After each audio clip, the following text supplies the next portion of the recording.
Amém, amado? Você pode tomar o teu lugar, em nome de Jesus. Glória a Deus.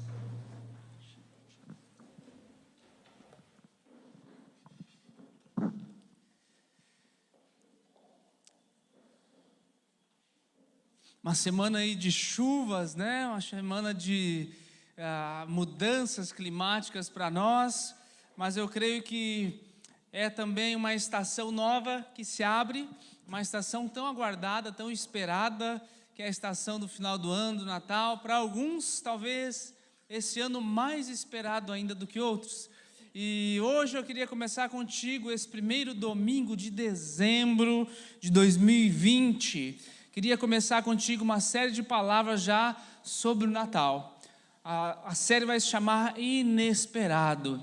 Por duas razões. Primeiro, porque é o que a palavra diz, né? Apesar de o Messias ser tão esperado, no ano passado eu trouxe também uma série de Natal chamada Essa Coisa de Natal, e uma das palavras falava sobre isso, o inesperado Jesus. Apesar de ele ser tão esperado, a maneira com que ele se manifestou foi totalmente inesperada. E também a segunda razão é porque esse ano tivemos muitas coisas inesperadas, né? Tínhamos uma programação, começamos o ano ali a 1000 por hora e de repente os planos mudaram, a vida mudou, a perspectiva mudou e agora nós não sabemos nem como vai ser de fato o nosso final de ano, como é que vai ser o começo de ano. Clamamos para que as aulas retornem, clamamos para que as coisas voltem ao normal, mas enfim, a grande pergunta é: como eu reajo? Como eu ajo, segundo a palavra de Deus, em momentos como esse, inesperados? Existem várias situações onde você pode olhar, observar e se inspirar. E nessa série de Natal Inesperado, eu queria compartilhar contigo 3 passagens nas próximas 3 semanas. Nós vamos ver situações inesperadas no caso de Maria, apesar de o mundo esperar um Salvador há tanto tempo, a maneira com que ele chega, o anúncio dele, pega você de maneira desprevenida. Isso muda muito, que é o caso de Maria, que nós vamos ver hoje. Na semana que vem, nós vamos ver o caso de José, também, apesar de estar ali, apesar de ser um descendente da família de Davi, uma família real, né, esperando que as coisas acontecessem, os planos prestes a casar, e de repente, inesperadamente, os teus sonhos têm que dar uma pausa ou têm que mudar de curso. E na última semana nós vamos ver sobre os pastores que estavam lá trabalhando normalmente, num dia qualquer, não sei se era um sábado, se era um domingo, quando é que era, mas enfim, de repente eles são os primeiros a serem convidados para a maior festa, para a maior chegada de todos os tempos na história. Como nós reagimos a isso? Existe uma oportunidade diante de você, existe um convite, existe uma mudança de plano, é inesperado, eu queria, mas não era nesse momento. Enfim, são tantas perguntas que nós vamos buscar na palavra de Deus, algumas das respostas para elas. Então eu quero te convidar, você deixar a tua Bíblia aberta aí, por favor, no Evangelho de Lucas. O nascimento, ou o advento, como nós chamamos, você vai encontrar ele com detalhes em Mateus e em Lucas. Vão ser onde você vai encontrar os maiores detalhes dessa vinda de Jesus. E hoje, como nós vamos falar de Maria, queria que você abrisse em Lucas e deixasse lá. Eu já vou ler o texto contigo. O que fazer quando tudo ao meu redor muda? O que eu faço? Quais são os primeiros passos que eu devo tomar? Poxa, eu não pedi isso. Eu não consegui enxergar isso chegando diante de mim, eu não consegui prever o que aconteceu em 2020, o que é que eu vou fazer agora? De repente, o Messias era esperado há muitos e muitos anos, mas ele chega e dá um anúncio para uma jovem menina, uma virgem, como diz a palavra, e foram notícias chocantes, nós vamos entrar em detalhes aqui, mas foram notícias que mudaram o mundo. E a pergunta que eu e você temos que fazer antes de entrarmos no texto é: você já passou por uma situação assim? Onde você clamou diante de Deus, onde você esperava uma promessa diante do Senhor? De repente ela até veio, mas não era do jeito que você esperava. De repente era maior do que você esperava, ou o teu mundo até virou, de certa maneira, de cabeça para baixo.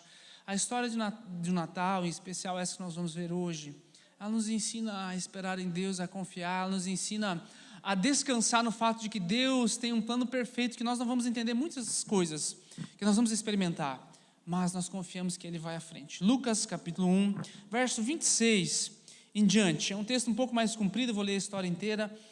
Preste atenção, por favor.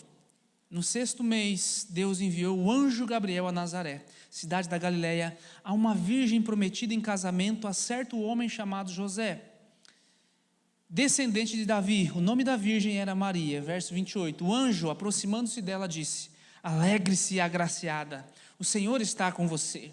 Maria ficou perturbada com essas palavras, pensando no que poderia significar essa saudação.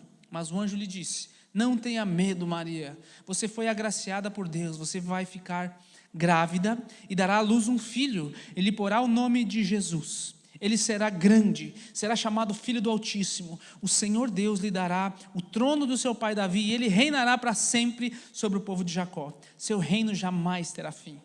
Maria perguntou ao anjo: como acontecerá isso se eu sou virgem? O anjo respondeu: o Espírito Santo virá sobre você, e o poder do Altíssimo a cobrirá com a sua sombra. Assim que aquele que há de descer será chamado Santo Filho de Deus. Também Isabel, sua parente, terá um filho na velhice. Aquela que diziam ser estéril já está no seu 6º mês de gestação, pois nada é impossível para Deus. Respondeu Maria: sou serva do Senhor, que aconteça comigo conforme a tua palavra. Então o anjo a deixou. Naqueles dias Maria preparou-se e foi depressa para uma cidade da região montanhosa da Judéia, onde entrou na casa de Zacarias e saudou Isabel. Quando Isabel ouviu a saudação de Maria, o bebê agitou-se no seu ventre, e Isabel ficou cheia do Espírito Santo, e em alta voz exclamou: bendita é você entre as mulheres, e bendito é o filho que você dará à luz. Mas por que sou tão agraciada, a ponto de me visitar a mãe do meu Senhor? Logo que a sua saudação chegou aos meus ouvidos, o bebê que está no meu ventre agitou-se de alegria. Feliz é aquela que creu que se cumprirá aquilo que o Senhor disse. Amém, querido? Deixa eu te fazer uma pergunta agora para você imaginar um pouco. Lembra de quando você tinha 15 anos? Lembra como você era? Já nem me lembro mais, faz tanto tempo. Lembra quando você tinha 15 anos? Tenta lembrar um pouquinho como era a tua mentalidade. Qual era a tua maior preocupação na vida? Poxa, eu queria tanto dirigir. Eu queria tanto que essa escola acabasse de uma vez, para eu nunca mais precisar estudar na vida. Era a ilusão que a gente tinha, né? Nunca mais vou precisar ver esse negócio de matemática, nunca mais vou precisar ficar lendo livro.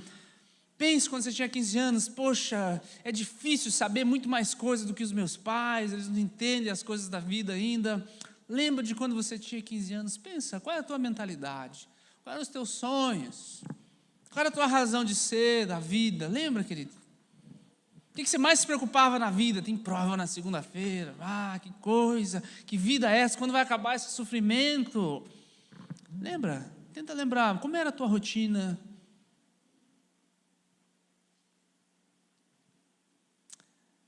E se Deus chegasse para você quando você tinha essa idade, com essa mentalidade, com essas preocupações, e desse para você a maior missão da tua vida? E se Deus te chamasse, colocasse sobre você um caminho assim: olha, eu vou te usar para mudar a história do mundo. Quando você tem 15 anos, lembra da tua mentalidade? Não é agora que você é maduro, inteligente, sábio, só faz coisas certas, só escolhe as coisas certas. Lembra naquela época? Querido, foi mais ou menos isso que aconteceu. Os estudiosos dizem, é chocante isso, mas os estudiosos dizem que Maria deveria ter entre 13 e 15 anos quando ela recebeu essa mensagem. Não era uma moça, ela estava brincando ontem aqui no seminário que nós tínhamos com adolescente, né? A minha filha não tem mais nem idade para fazer o papel de Maria, ela já passou do papel de Maria, porque Maria era mais nova ainda.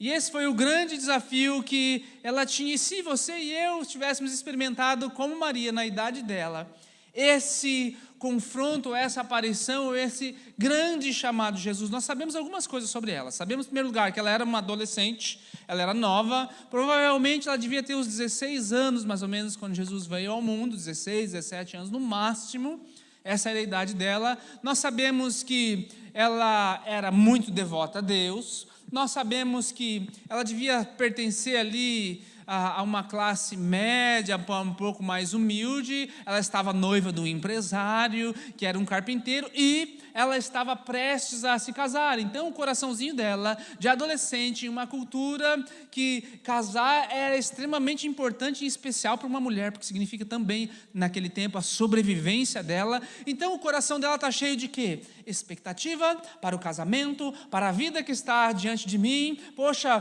conseguir um bom marido, um homem devoto a Deus, um homem justo. Nós vamos ver mais detalhes na semana que vem sobre esse personagem. Mas, poxa, está se encaminhando bem a minha vida. Estou na flor da idade e já consegui um marido. Olha que coisa boa. Talvez ela estava na sua rotina, no dia a dia. Não sei se ela estava indo tirar água. Não sei onde é que ela estava, se ela estava arrumando a sua casa, se ela estava costurando alguma coisa, preparando o seu enxoval. O fato é que ela estava na sua vida. Não sei se ela estava na escola, com certeza não nessa cultura, mas se fosse hoje, provavelmente ela estava ocupada com as coisas da escola, o que eu vou fazer, que carreira eu vou decidir e tal. Não era o caso dela por causa da cultura, mas ela estava envolta naqueles pensamentos da adolescência, em especial de quem está iniciando para uma vida adulta, para constituir família. Esse era o plano dela, esse era o sonho dela. Ela era uma mulher temente a Deus, uma menina temente a Deus. Ela tinha muitas coisas, muitos planos no seu coração. Nós sabemos mais ou menos isso sobre ela. Mas o maior fato é que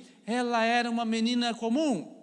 Se ela estivesse hoje aqui na nossa igreja, ela podia estar tocando na banda do Up ali, dos adolescentes, e nós nem saberíamos. Ela podia ser uma dessas meninas, nós não saberíamos. E foi uma pessoa assim que Deus chamou. A principal coisa que nós precisamos começar a pensar é que ela não era divina, mas ela foi escolhida. Você percebe que eu e você, às vezes, damos mais valor às coisas criadas do que o que Deus pediu para nós fazermos? Nós damos tanta ênfase, às vezes, na aparição do anjo Gabriel, no anjo Gabriel, ou no arcanjo Miguel, e ficamos, às vezes, envoltos nessas coisas, nos seres, enquanto nós deveríamos estar envoltos na mensagem que eles trouxeram. Às vezes nós nos preocupamos, e aí vem também a religiosidade, e dá tanta ênfase aos seres, ao anjo, a esse personagem, a esse santo, e nós esquecemos do que nunca deveríamos ter esquecido, que é da mensagem que eles trouxeram. A palavra diz que os anjos são mensageiros, que eles estão sujeitos a Deus. A palavra diz que nós não podemos nem dar ordem aos anjos, nem pedir nada aos anjos. Está lá o famoso Salmo 91, né? Tu dará ordem aos teus anjos ao meu respeito. É o Senhor que dá ordem para eles ao nosso respeito, não somos nós que damos ordem a eles. Eles são mensageiros, portadores, ferramentas. Às vezes nós não fazemos assim com seres humanos também. Um pastor que você gosta muito, um irmão que fez uma oração e alguma coisa aconteceu, e aí nós canalizamos o foco, a atenção para o irmão, para o pastor, ou para aquela pessoa, e achamos que é ele que é o detentor das coisas, quando ele é apenas uma ferramenta. Às vezes nós fazemos isso com lugares. Está lá o que nós conhecemos hoje como a Terra Santa, né? Tá o pastor Luiz, a pastora Sueli vão ano que vem, em nome de Jesus. Eu também pretendo ir em algum momento desse aí, mas quando chegarmos a esse lugar, quem já teve o privilégio de ir, tem algumas pessoas aqui que eu sei que já foram, os lugares em si não são santos. Tem um significado, tem um grande memorial como esse que nós acabamos de fazer, mas o pó da terra em si continua sendo pó. Não há nada mágico, não há nada místico naquele lugar. Então a primeira coisa que nós precisamos olhar dentro desse texto é que Maria não era divina. Ela possui muitas qualidades especiais pelas quais nós precisamos nos inspirar, sim, mas ela não era divina. Ela foi escolhida como eu e você. O que ela se chama? Eu sou uma serva. E sabe, essa palavra aqui, no original grego, é a mesma palavra que nós encontramos lá quando Tiago, irmão de Jesus, abre a sua carta. Tiago, servo, mas literalmente a palavra grega é doulos, que significa escravo. Eu já trouxe uma palavra aqui lá atrás, preciso trazer de novo para gravar agora, né?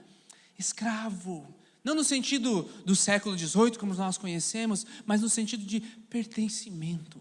Ei, eu pertenço a ti, eu sou uma serva, eu sou submissa a ti. Então, o que nós olhamos aqui é que Maria também precisava que os seus pecados fossem perdoados. Maria também precisava se submeter. Ela não tem um papel corredentor com Cristo, ela não tem um papel de mediadora com Cristo, ela tem um papel fundamental de ser um instrumento precioso. Uma mulher, no caso aqui, uma moça tão preciosa, tão devota, que abriu mão de muitas coisas. O que eu quero dizer com isso, querida, é que não dê a Maria, não dê a anjos o que pertence somente a Jesus. Não dê a Maria, não dê a anjos, não dê a homens, não dê a coisas, não dê a lugares o que pertence somente a Jesus. Adoração, busca, entrega, fonte de vida e salvação vem somente dele. As coisas, os lugares, as pessoas são instrumentos. Quando você vai ver em alguns lugares na Bíblia, quando os anjos aparecem, em alguns momentos eles estão meio que disfarçados como homens, mas em alguns momentos ele vem em peso de glória, como é o caso lá de Apocalipse. João enxerga aquele anjo que está trazendo a mensagem para ele, cai por terra diante dele, e aquele anjo fala assim, se levante, porque não é a mim que você tem que prestar adoração.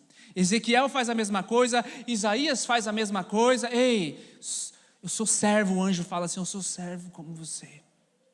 Esse é o primeiro ponto que nós olhamos nesse texto aqui. No entanto, apesar de nós não prestarmos reverência às pessoas, nesse caso a Maria, nós reconhecemos que ela é escolhida por Deus, que ela tem uma missão muito especial e ela merece, sim, ser lembrada com grande admiração e respeito.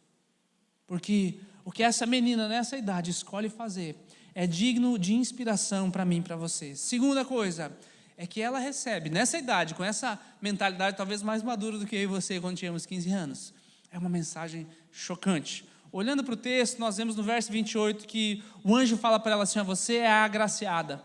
Em algumas traduções vai dizer assim, você é favorecida. Então o que eu vou te dizer agora é uma boa notícia. Ei Maria, em primeiro lugar, você é favorecida. Você foi escolhida. Olha, entre várias pessoas, o meu favor, o favor de Deus está sobre você. Essa é uma boa notícia. E ele diz assim, o Senhor está contigo. Isso também é extraordinário. Poxa, que emocionante. Porém, agora é que as coisas mudam. Você vai ter um bebê. Aqui tem um problema. Aqui tem um problema porque, Senhor, eu vou casar já. E o questionamento dela não é o questionamento de Zacarias, pai de João Batista, que ficou mudo um certo tempo. Não dá, como é que eu vou ter filho? Já estou velho, minha mulher já é... Além de estar velha, já é estéril. Não foi esse questionamento, não foi sequer o questionamento de Moisés, Senhor, arruma outro, manda outro no meu lugar, Pai. Maria questiona assim, poxa, deixa eu entender, eu sou virgem ainda, eu estou noiva, e nessa cultura, querido, você tem que entender, que o noivado aqui já significava um contrato de casamento. Nós vamos ver em mais detalhes na semana que vem, porque fala que José procurou em secreto desfazer o casamento. Nessa cultura, ficar noivo já era um contrato, você precisava se divorciar. As pessoas já enxergavam que esses vão se casar, só que não coabitavam, não moravam juntos, não tinham relacionamentos ainda. Só depois de celebrada a cerimônia de casamento, mas o compromisso era sério a esse ponto.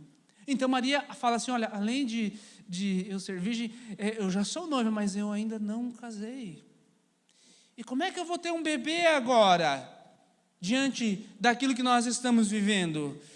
E aí o anjo nem espera ela questionar, ela vai questionar isso depois, ele fala assim, e outra, já tenho até um nome para você, você não precisa se preocupar. O nome dele vai ser Jesus.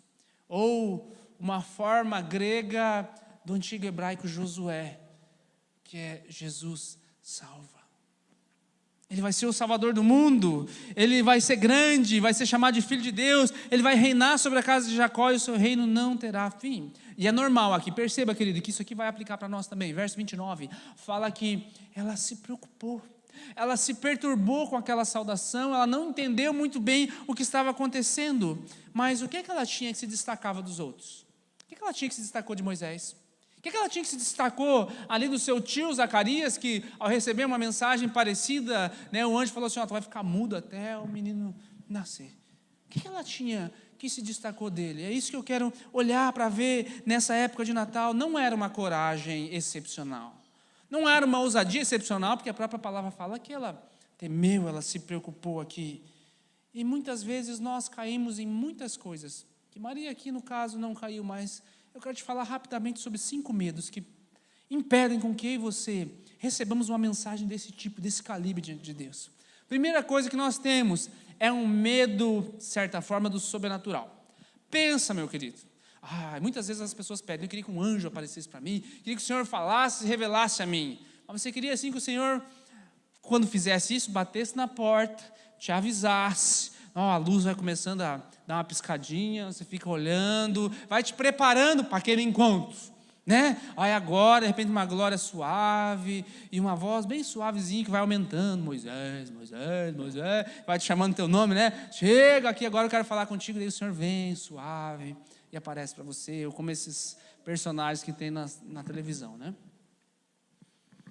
Agora, se de repente, do nada, você está trabalhando, às vezes eu pedia isso, gente, Senhor, parece um anjo para mim, mas de dia. De dia é mais fácil, de noite é mais complicado. Nós temos um medo do sobrenatural, e se aparecer? E agora? Como é que vai ser? Senhor, se vai ser disfarçado ou não? E aí as luzes começam a piscar, o vento começa a soprar, e aí nós já ficamos meio assim. Nós precisamos ter temor a Deus, não medo do sobrenatural. Nesse caso, o medo do sobrenatural da maioria das pessoas é medo do que o inimigo pode fazer. É medo do diabo, é medo das coisas começarem a se quebrar em casa, a mexer as coisas sozinha, a soprar, ouvir uma voz do além, geralmente não é uma voz boa, né? Uma voz, onde é que você está? Esse tipo de medo que as pessoas têm. E se não estão debaixo da graça do Senhor, tem que ter medo mesmo, porque o negócio vai pegar para você. Se você está com o Senhor, você não teme nada. Não existe uma luta entre Jesus e o diabo. No outro dia eu vou falar isso para vocês. Não existe uma luta. Já existe uma sentença proclamada, nós andamos segundo essa sentença.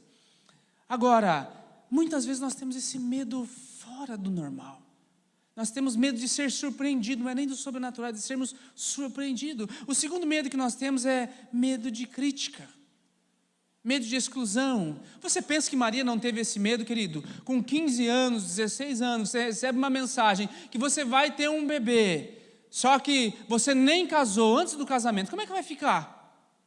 Quanto tempo Maria e José demoraram para oficializar esse casamento? A palavra diz que eles não tiveram relações até Jesus nascer, mas como ficou esse relacionamento?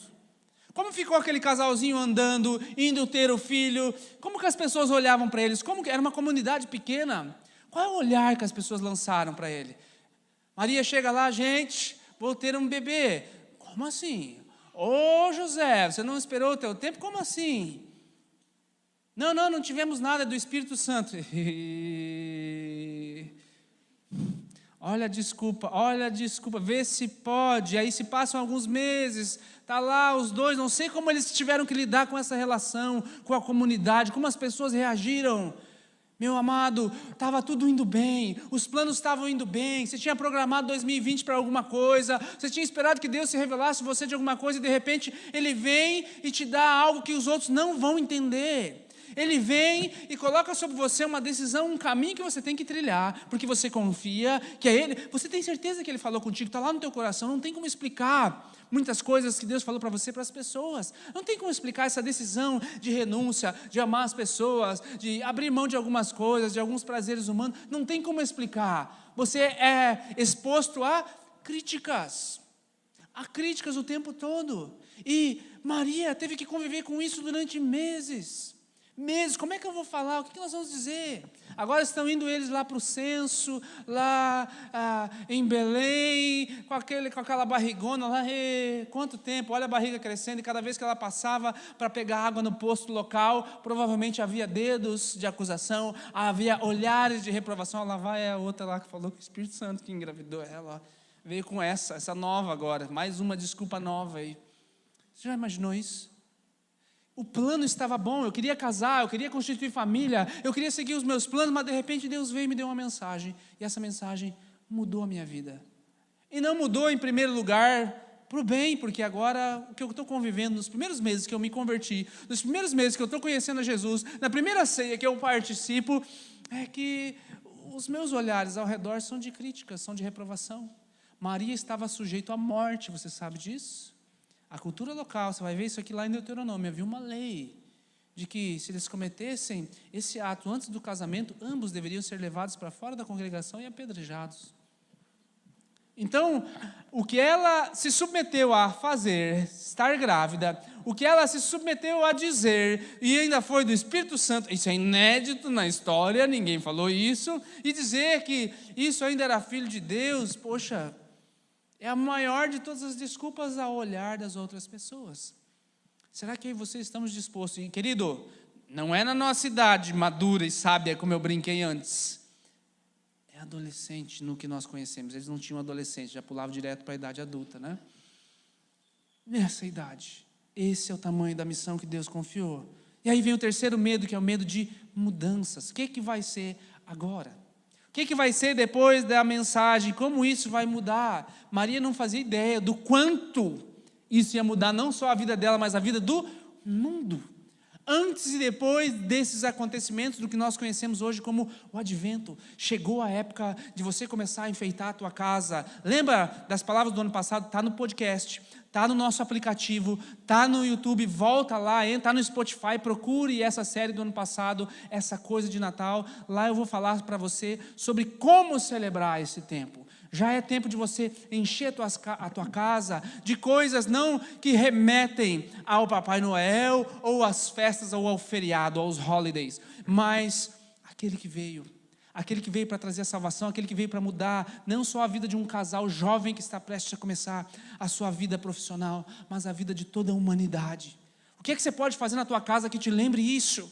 O que você pode colocar naquela árvore, naquela casa, que lembra, ei, o Salvador chegou. As luzes, como eu já comentei, na semana que vem, aqui já vai estar decorado, né? Mas as luzes nos remetem, ei, o mundo estava em trevas e precisava que uma luz viesse de fora do planeta, porque aqui dentro não tinha nada que iluminasse ele o suficiente. Quando Jesus fala, eu sou a luz do mundo. Por isso, meu amado, esse chamado que nós vemos aqui é extraordinário. Não tenha medo das mudanças que Deus tem para você. Lembra de como ele começou a mensagem? Você é favorecido, você é agraciado e Deus está com você. Essa é a mensagem principal que Maria se concentrou. Diferente de Zacarias, diferente de Moisés. O quarto medo, de perder os meus planos, os meus sonhos. Tem um casamento diante de mim, tem um plano traçado para esse próximo ano. Você está disposto a submeter os teus planos e os teus sonhos diante do Senhor? Poxa, será que, olha o primeiro pensamento talvez dela, será que o meu noivo, eu sei que ele é um cara legal, ele é um homem justo, será que o meu noivo vai entender isso? Será que ele vai acreditar em mim? Qual é o primeiro pensamento que vai passar normalmente na cabeça de um homem? Que desculpa, me enganou, que desculpa. Ele tinha várias opções, semana que vem a gente vê em detalhes, mas às vezes eu e você temos tanto medo de perder os nossos planos, de perder os nossos sonhos, o que remete ao último deles, o último dos medos que eu quero falar para você, que é o medo de ser incapaz de cumprir aquilo que Deus me pediu. Sabe, eu relutei durante alguns anos em abraçar integralmente o ministério, abraçar integralmente a obra. Um dos principais medos que eu tinha era de ser incapaz. Eu relutei muito quando a igreja, o conselho chegou para mim e quisesse que eu fosse pastor lá em Curitiba. Eu relutei, querido, você não sabe, fiquei uma semana reclamando diante de Deus. Falei, não está errado, eu não posso, eu não sou a pessoa certa. Tem várias outras pessoas, hoje tem fulano lá, eu enumerei para o Senhor, dei opções para Deus. Senhor, 5 opções melhores do que eu, para o Senhor colocar aqui no meu lugar. Porque um dos sentimentos que eu tinha muito forte dentro de mim era incapacidade de cumprir aquilo que Deus pedia. E de fato esse sentimento, o pensamento estava certo, o sentimento estava errado. Nós sempre seremos incapazes de cumprir qualquer coisa que Deus nos peça. Por isso que eu já falei várias vezes aqui, que tudo aquilo que Deus te pede, Ele vai te dar capacidade, vem dEle para cumprir. Deus não te pede nada que você, esse aqui tem uma habilidade diferente do outro, então ele vai poder estar à frente. Não. Deus encontra algo diferente, e é isso que eu quero falar para você agora, depois desses 5 medos. O que é que Maria tinha de tão diferente, já nessa tenridade? Ela tinha um coração disponível. O que ela diz? Eu sou a tua serva, faça comigo conforme foi dito. Você percebe isso? Qual é a grande, entre aspas aqui, a santidade ou divindade de Maria nesse momento?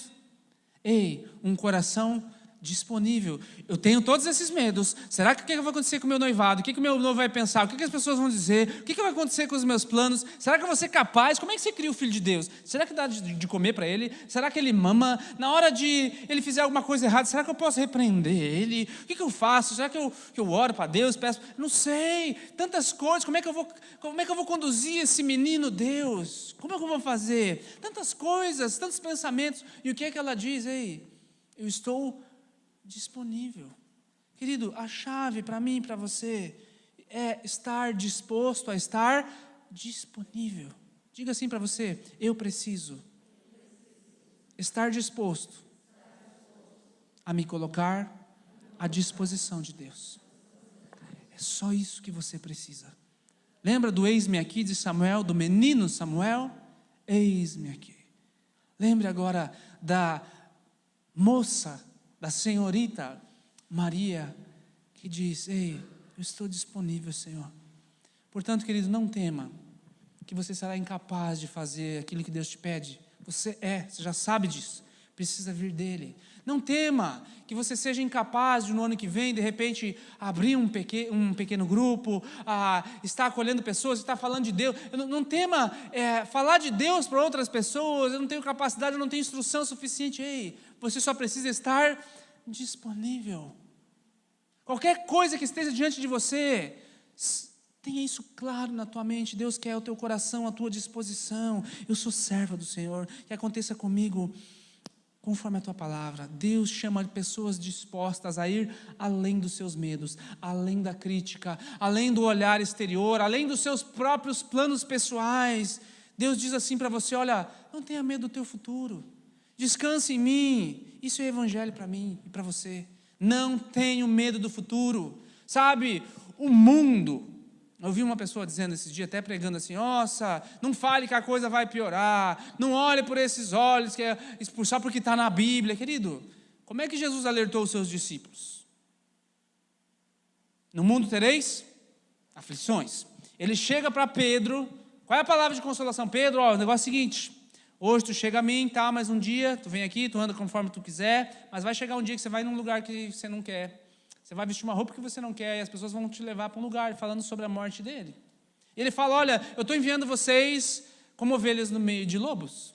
Olha, quem não deixar a sua cruz e me seguir, quem amar mais pai, mãe, filho, irmão, filha, mais do que a mim, não é digno de ser meu discípulo. Jesus falou para eles com clareza: a coisa por fora vai piorar, assim, o negócio vai pegar, o mundo vai desandar. Porém, é aqui que é a chave.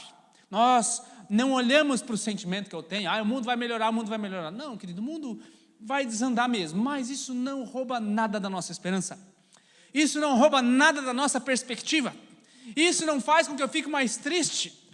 É porque Deus não me ama, é porque Deus não me acolhe. Ei, a tua esperança não está nessas coisas, a tua esperança vem de Deus. O que quer que surja, qualquer problema, se você vai estar aqui na hora que o anticristo chegar e bater o pé, e aqui quem manda sou eu, ou não, isso não interfere para você. Nós ficamos mais empolgados com essas coisas. Você entende o contraste? Por isso que a palavra de Deus é loucura para aqueles que não entendem. Porque é mais oportunidade, as pessoas estarão mais abertas para ouvir do Senhor, e é mais oportunidade para eu fazer o quê? Fazer a única coisa que eu vim aqui para fazer: influenciar pessoas.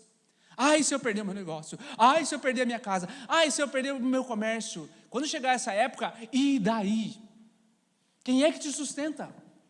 Quem é o teu provedor em todo tempo? Quem é aquele que estará contigo no dia da alegria e no dia da angústia? Você entende que se eu falar para você: não, as coisas vão melhorar, porque Deus vai à frente, Deus é a vitória. Sim, querido, as coisas vão melhorar para mim e para você, sempre. Mas nessa perspectiva bíblica, não na perspectiva humana, não na perspectiva de coisas. Eu oro, nós oramos, queremos que o nosso país experimente mais 4, mais 6, mais 10 anos de prosperidade. É assim que nós queremos viver, e lutamos e clamamos por isso, exercemos a nossa cidadania por isso, sim. Mas a nossa alegria, a nossa fonte para dizer que as coisas estão boas ou não, não são essas coisas.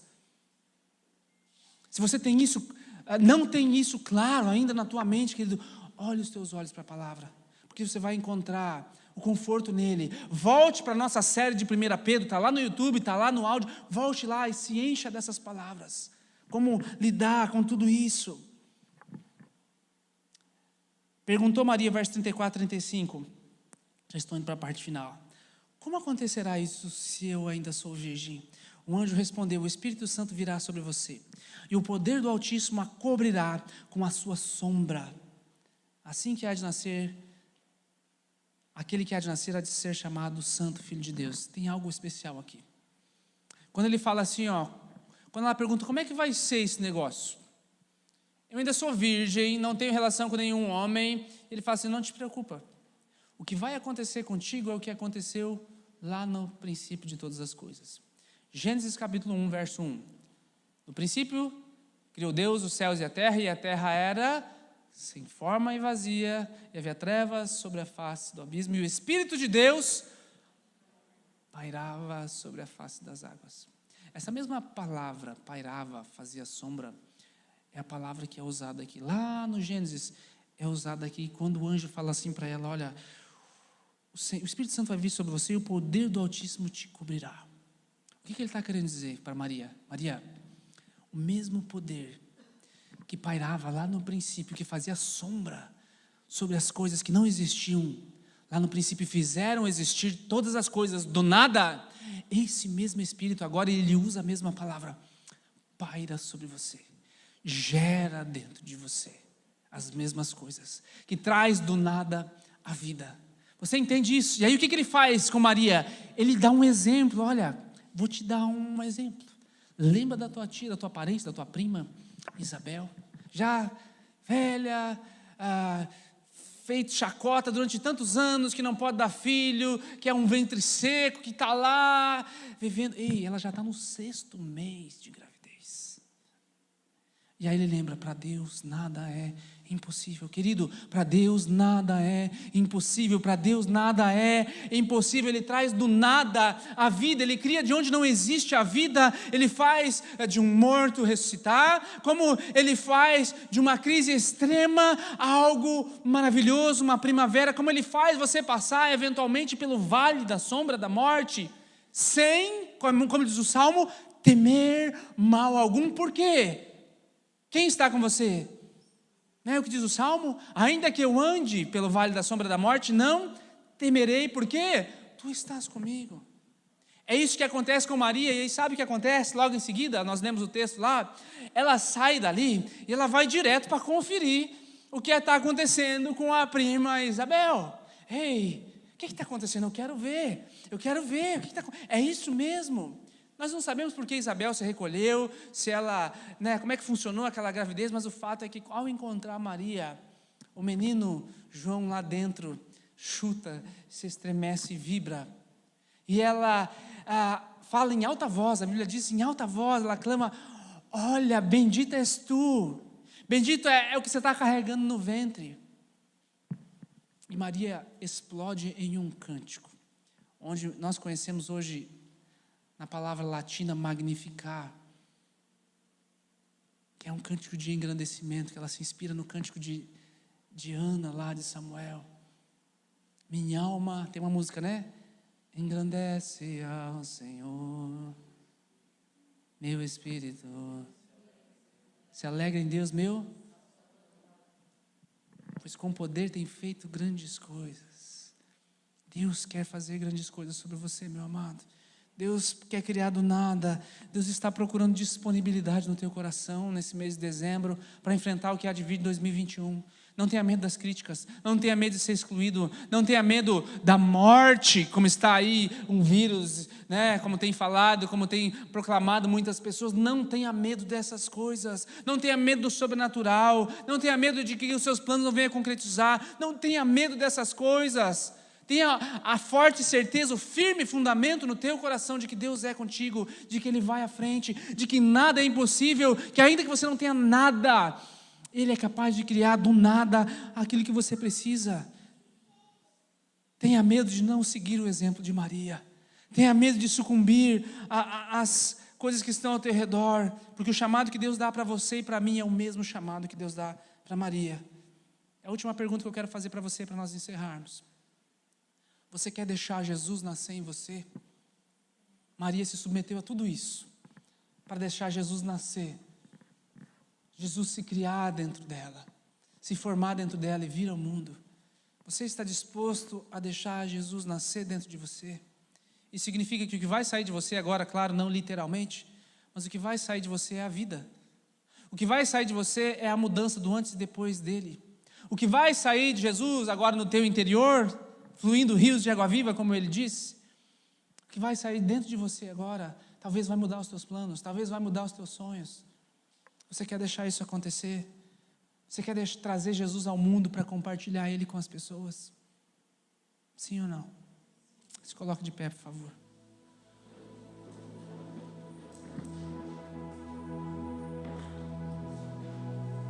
Alguns de nós carregamos fardos pesados.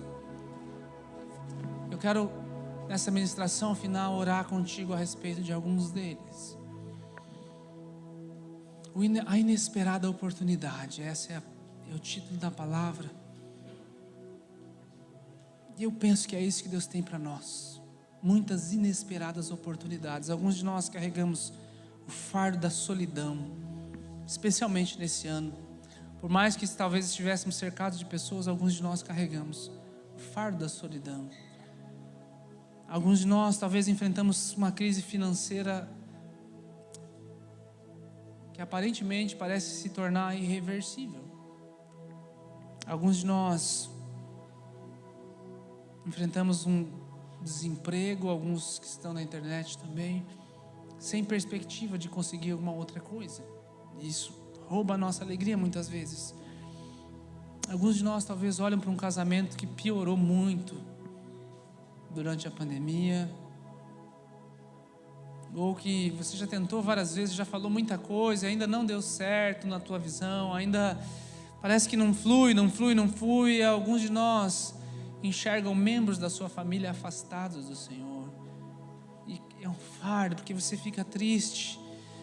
Você tem filhos que estão longe de Deus, você clama por eles, e você tem talvez colocado, ou às vezes você até desistiu já de pedir, e esse fardo que você tem carregado, alguns talvez se sentem vazios, distantes de Deus, a ponto de: Senhor, parece que a minha oração não chega, parece que eu leio a palavra, não entra, não me mostra. E eu quero dizer para você que você tem carregado qualquer um desses fardos, ou outros fardos que eu não falei aqui, você não precisa se preocupar em resolvê-los. O que você precisa fazer, a oração que eu quero fazer junto contigo aqui agora, é clamar: Senhor, me ensina a me colocar disponível. É só isso que eu tenho que fazer.